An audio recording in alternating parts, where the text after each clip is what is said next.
Hello everyone. Uh, it's my pleasure to be presenting my work in LDF-2020, and I would like to start my talk by thanking the organizer, especially Nitin and Nishikant, that they had taken all these efforts to provide this platform in these difficult times to present our interesting work. And I had already seen quite many interesting presentations being made. Well, the topic of my talk today is bacteria making curd that can kill disease-causing mosquitoes. All of this work we had carried out in Center for Excellence in Basic Sciences, Mumbai.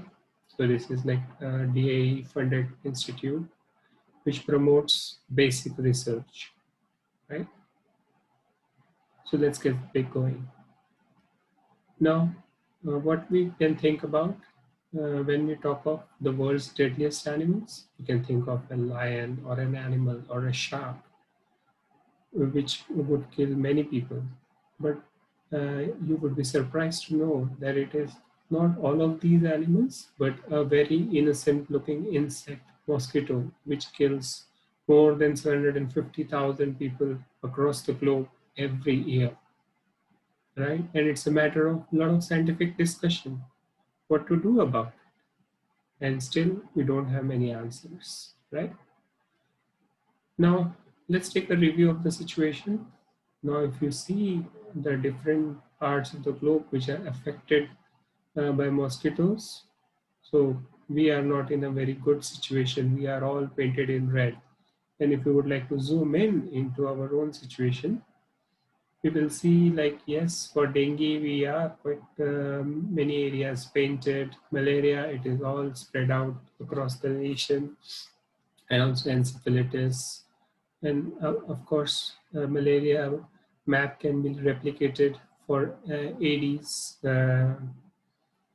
causing dengue. Oh, yeah. Now, for the malaria statistics in Mumbai city itself, there are thousands of cases which are reported every year. Yeah, the situation is very grim. Now, what it takes to cause an infection. Now, all of these mosquito-borne diseases essentially requires three factors: a host, a vector, and a parasite, a bug. And when you have the conjunction of all of these three bugs, then only the mosquito-borne disease is being transmitted, and it is a problem. You remove one of the factors from the situation, from the figure, and your problem is solved. Now, my lab in CVS essentially works on mosquito-borne diseases, and we deal with both the ways of tackling the parasite. Let's go back again. A vector and a parasite. Of course, we cannot remove the host from the situation, so we do work on how to take care of the vectors and how to deal with parasites. Now, how do we deal with parasite is not the topic of this talk. For this talk, we will be restricting ourselves to mosquitoes or the vector, controlling the vectors. So what did we do? And this was all carried out by one of my PhD students who just recently graduated, Mr. Dominic Colvin. We had taken the proteomics and metabolomics approach to understand the toxicity shown by some of the gram-positive bacteria, which we isolated from nature. We didn't do any genetic modification, right, to any of these organisms. Now, this is like parasite versus vectors, right? So it is difficult to work with the parasites because they are very small, right? To understand the mechanism of the parasites is difficult. So we are currently working and we have got some good success, but that is for some other time. We will talk on those lines. But for today's, we'll be essentially talking of the vectors. Now, what is the advantage of working with vectors? It is like multicellular insects, easily visible. Yeah, complete life cycle is in environment, air and water, and it's easy to kill compared to the parasite like Plasmodium. Now let's understand our vectors before. Yeah. So we essentially have three problematic species of mosquitoes in India. Number one is Anopheles, responsible for malaria. Culex, which is for encephalitis, and West Nile virus. Aedes for chikungunya, dengue, yellow fever, West Nile virus, all of those kind of things. Now, you apart from uh, distinguishing, to be able to distinguish the different species, one can easily distinguish between male and female, where females are slightly bigger, typically are bigger than males. Now, understanding the life cycle, so you have eggs. The mosquito life cycle starts with eggs, which typically are present as the clusters in the form of some rafts or sometimes isolated eggs as well, larvae, then pupa, and then mosquitoes. The adult mosquitoes which can fly. Now the eggs, they are enclosed in the protective cover, which cannot be penetrated by our regular chemicals what we use. Pupa again is pretty much protected, so the chemicals are ineffective against the pupas. Once the mosquito is airborne, it is so very difficult to kill them on mass scale. Of course, at the microscopic level, you can kill one or two mosquitoes who come to suck your blood. But on the mass scale, it is so very difficult to kill these flying machines. So what it remains is to tackle these mosquitoes at the larval stages. Yeah. Apart from, so what do we do to control the mosquito problems? We have a number of ways. Burn the cow dung, fumigate, use the neem leaves or the sprays or whatnot. But these fellows keep coming back. Alternate approach is to tackle these mosquitoes using some gram-positive bacteria, right? Typically, the standard ones which are currently in use are Bacillus thuringiensis and Bacillus sphaericus. Now, what causes what causes these bacteria to show toxicity against mosquito larvae? Because they generate some toxins, right? Proteins, toxins, which are toxic against these mosquito larvae. Now, typically, these toxins are divided into 5 different categories, like sphericolicyins, then vegetative growth proteins, then the binary toxins, the crystal proteins, and the surface layer proteins. But the biggest problem with this standard Bacillus thuringiensis and Bacillus sphaericus bacteria is these mosquitoes have slowly developed resistance against this bacteria. So what do we need now? So we need novel mosquitocidal bacterial strains. Now with this, all this background in place, we started developing our project. So we are wanting to find these novel bacterial strains with which we are capable of tackling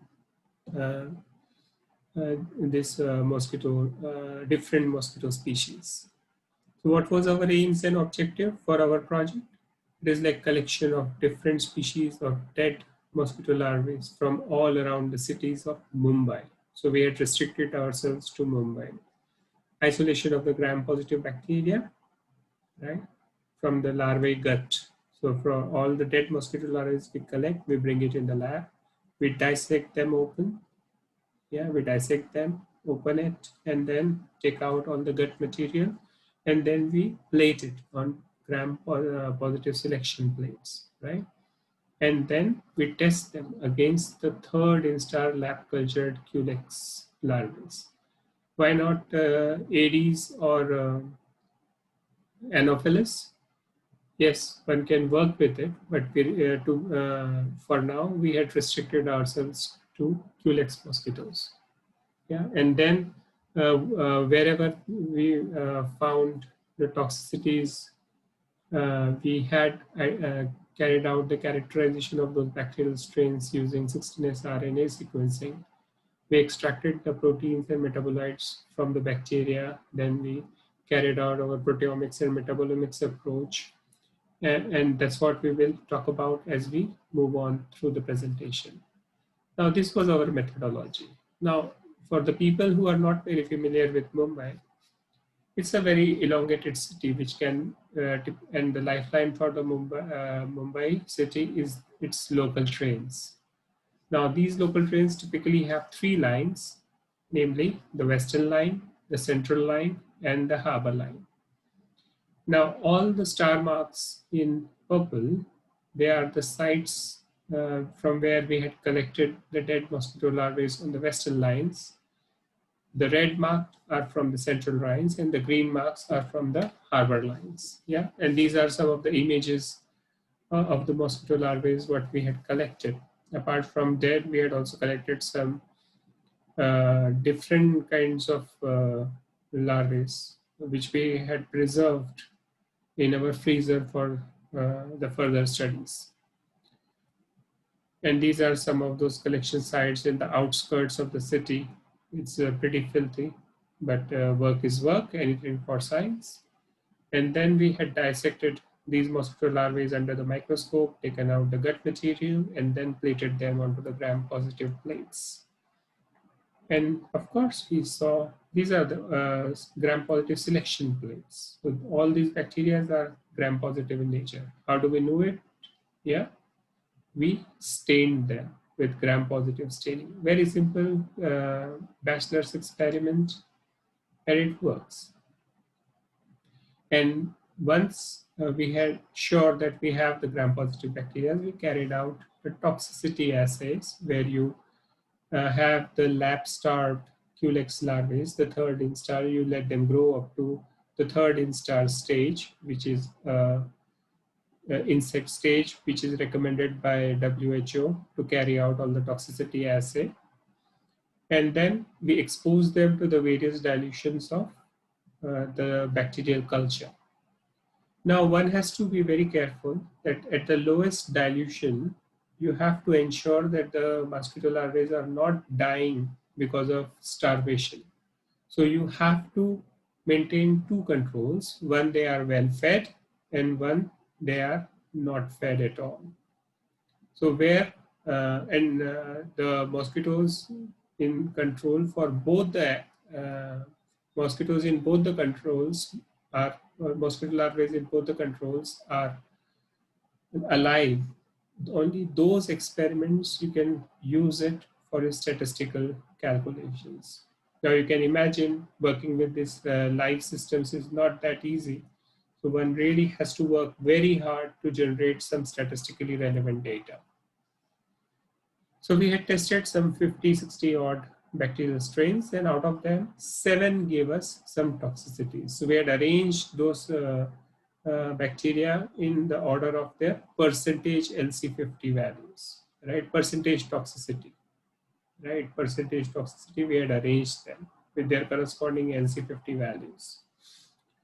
That was very interesting. So what we did next was to identify them using 16S RNA sequencing. So what exactly those bacteria are? So we grew those bacterial cultures, we isolated their DNA, sent it for sequencing. And what came out as a surprise to us, like 3 of them turned out to be Enterococcus durans, painted in green. Yeah, all of them are durans, right? And 4 of them turned out to be the different species of Bacillus. Of course, none of them were either Bacillus thuringiensis or Bacillus sphaericus. They are all novel Bacillus strains which have not been reported before to exhibit any mosquitocidal toxicity or larvicidal toxicity, like BTA or BS. Now, interesting thing is, going back to our previous slide, the Enterococcus durans strains, they have the percentage toxicity of 20%, 35%, and 60%. All of the 3 species are same, but they are showing differential toxicity. Yeah. That rings a bell. If they all are same, what makes them to show differential toxicity? So this is the question what we have to answer. The other question is for the Bacillus species. If they all are Bacillus species, what is the reason for their differential toxicity? Of course, they are different Bacillus species, but let's try to find out some rationale why they are showing differential toxicity. But for us, the utmost importance were these Enterococcus strains. Now, why Enterococcus? Because Enterococcus is pretty much used in the dairy industries in combination with the Lactococcus or Lactobacillus in the dairy industries. Yeah. Now the different combination of Enterococcus and Lactococcus or Lactobacillus, one can manipulate the taste of your curd, what you eat. So now people have been eating these Enterococcus durans bacteria for centuries, and this was quite interesting to us. Now, if these kind of bacteria can show toxicity against the mosquito larvae, so they should not be toxic against humans, and that's why it should be environment friendly or higher eukaryotes, as a matter of fact, not only humans but also the higher eukaryotes. So that's where we had divided our project into two parts. Now, one part was to study this Enterococcus durans species. The second part is to study this Bacillus species, right? Now, what did we do for the Enterococcus? Let's discuss the Enterococcus first. Yeah, the study of Enterococcus. So we started, apart from doing this express RNA sequencing, we also did the SEM imaging at TIFR Mumbai. Yeah, and they indeed are cocci. Yeah, beautiful looking cocci. Very telltale images of the coccus species, right? Now, how we started the work, we had taken the first strain, which is the least toxic percentage wise and the highest toxicity. Yeah, the 60% one. We had taken the two and then we had run the 2D gel of them. Now, how did we run the 2D gel? I'll come to it in a minute. Before we running the 2D gel, we had trypsinized the entire so we had extracted the entire proteinaceous part of it, and then we had subjected to trypsinization, right? Now, how did we extract the protein part? By using the trizol extraction method. Of course, we had used multiple methods to optimize which method works best for us. And so it was the trizol extraction which worked good for us. And then we trypsinized it to make them into small peptides. And then we ran into 2D gel. Yeah. So in one side, you run the IEF gel between the pH 4 to 7, and then you run across the SDS. Yeah. In one side, you separate the different proteins based on their isoelectric focusing point, and in other, the sizes. And when we had compared the lowest toxicity and highest toxicity, mind you, both of them are Enterococcus durans strain, we saw differential spots. And that really made us very curious. And also, we were intrigued by these findings. Now, mind you, we have 7 different strains which are showing toxicity. Now, if we have to compare the 2 strains, any 2 strains, we have to run many gels. How many gels we have to run to get meaningful data? 27 for each combination. Now one can do the maths saying like how many gels one has to run if we have to compare each and every strain with each other. Yeah, it's a factorial term and it is not commercially viable, and also it is extremely time consuming. So we switched to LCMS for our proteomics profiling, right? So what did we do? So we extracted the protein, we trypsinized it, of course, we trypsinized it, and then we subjected it to LCMS. right? And then whatever data is being generated, we had analyzed it. Yeah. Now we will talk about the analysis part in a minute. Yeah. So we had, these are some of the stats just to show that we did indeed get many spectral peaks to tell you that we had kept the concentration almost the same, the protein part almost the same, to make sure that we get almost equal number of spectral peaks.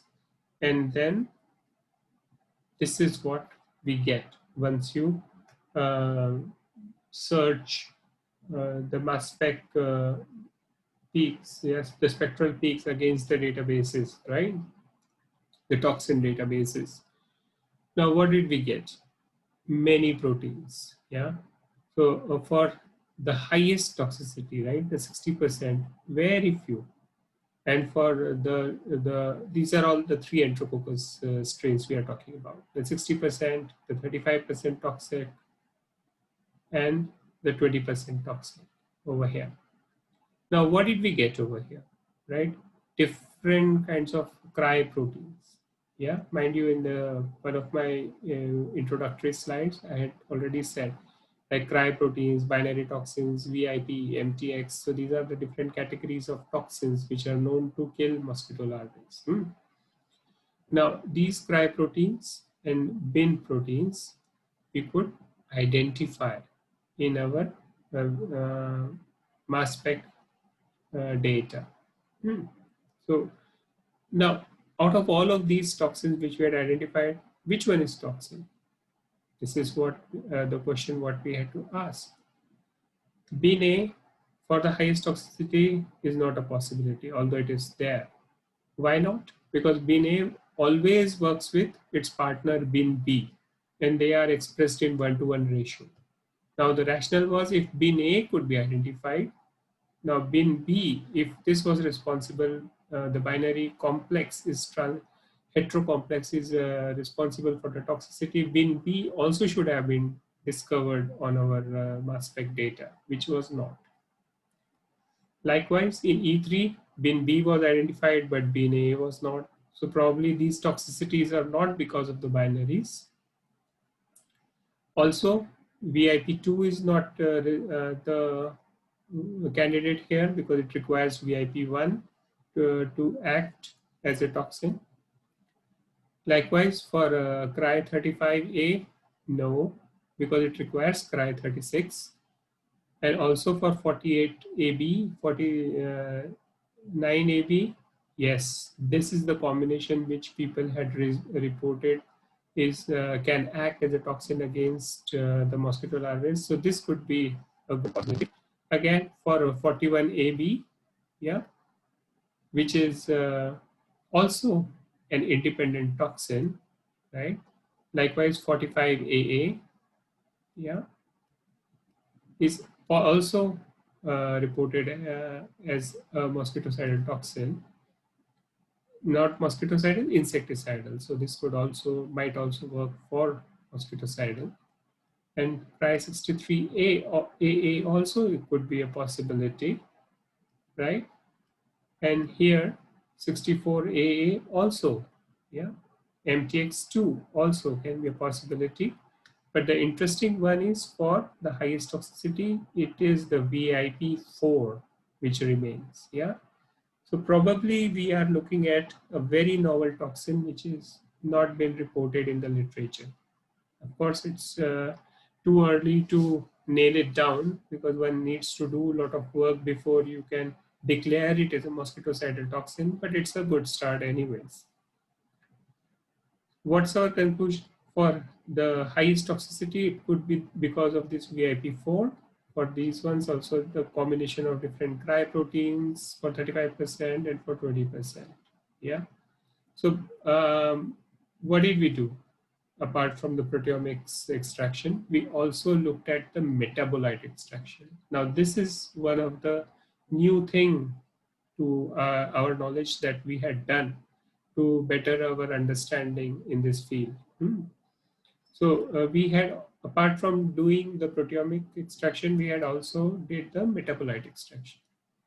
Now, what did we do for to our metabolites? We had exposed them to NMR, 600 megahertz NMR. Now, for clarity's sake, I had taken like only E3 over here, the one of the lower percentage toxins and the highest percentage toxins over here.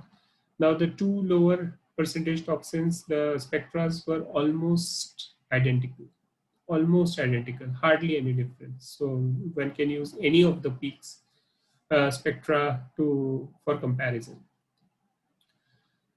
Now, for the highest toxicity, you see difference around these regions which are circled in red. Yeah. Now, if you zoom into these differential regions, you will see that there are indeed differences.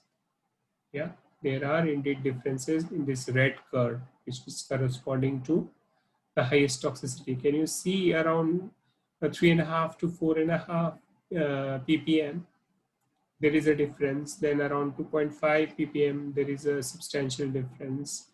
1.5 to 2.5, there is a substantial difference. And for the teal and the green one, the upper two, the lower toxicity, they are almost identical. You can overlap very easily. Hardly any difference between the peaks. Yeah. So indeed, there is a difference in the metabolite profiles, the NMR profiles of for these three different Enterococcus bacteria. So how do you identify them? To identify these metabolites, we carried out LCMS. Yeah, and then we did see difference in their metabolite profiles. Yeah, there is a difference in their metabolite profiles, but unfortunately, we couldn't pinpoint where this metabolites could be, which particular metabolites could be responsible for this differential toxicity, right? So now we know that there is a difference between the proteome and the metabolome of these two, but are these bacteria what we had identified, the curd making Enterococcus, yeah, are they safe for eukaryotes? So we did some basic MTT assay. Yeah, and here what you will see, all the red bars, they are our controls without any exposure to the bacteria.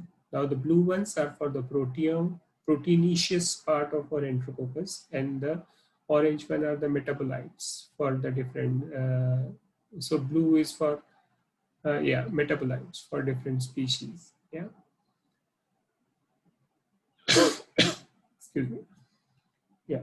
So what you will see, yes, once you expose them to different metabolites, yeah, the proteinaceous part, all these different species show high vitality compared to your controls. Yeah.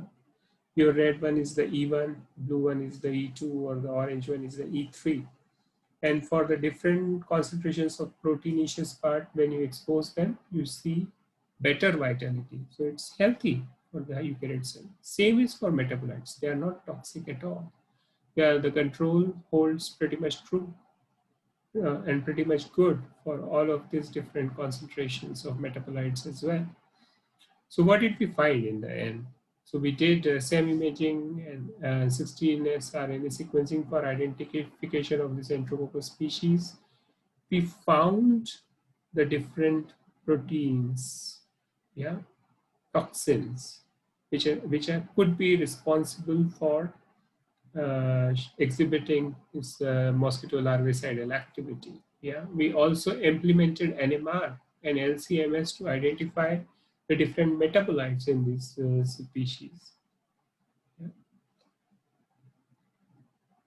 Now, apart from this Enterococcus, let's move on to the other part of our work, which is the Bacillus species.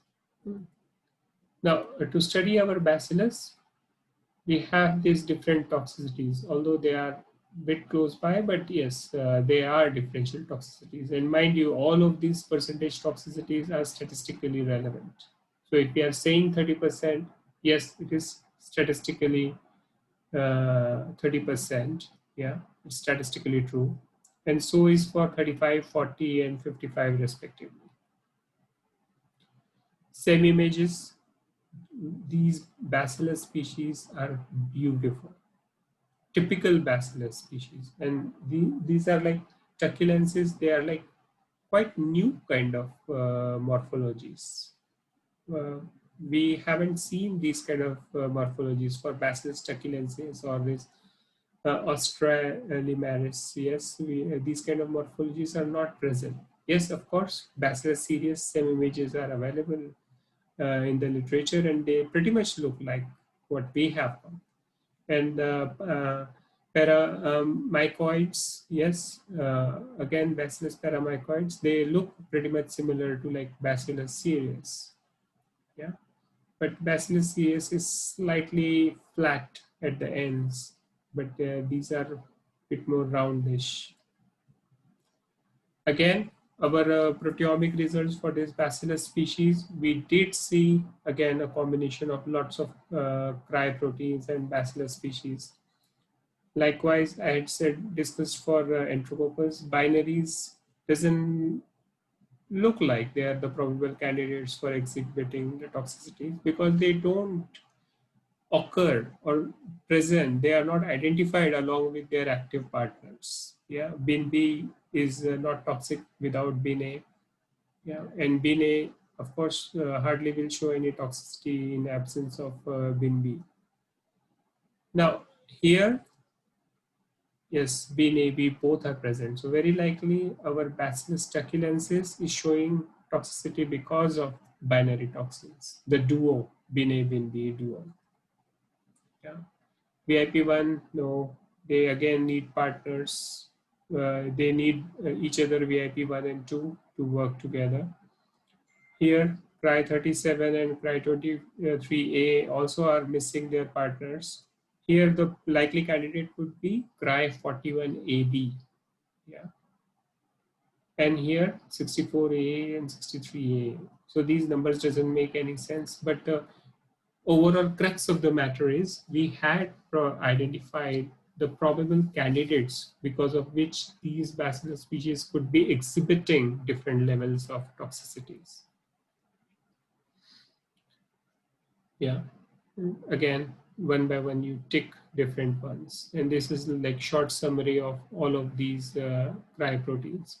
Now the interesting bit is we had identified Cry41AB is a potent larvicidal toxin, which requires, of course, more characterization and more experimental work to nail it down.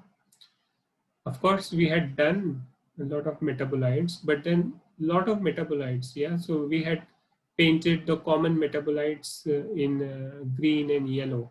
You will see there are a lot many overlaps, yeah. Now, because of this, we think that metabolites are probably not responsible for these differential toxicities because they are pretty much common to all of the strains. Yeah, at least 2 to 3 of them are having these metabolites as common. So very likely they are not responsible for the differential toxicity. So it is only the protein part, the differential proteome is responsible for the toxicities like shown in this table. Yeah. So what's our verdict?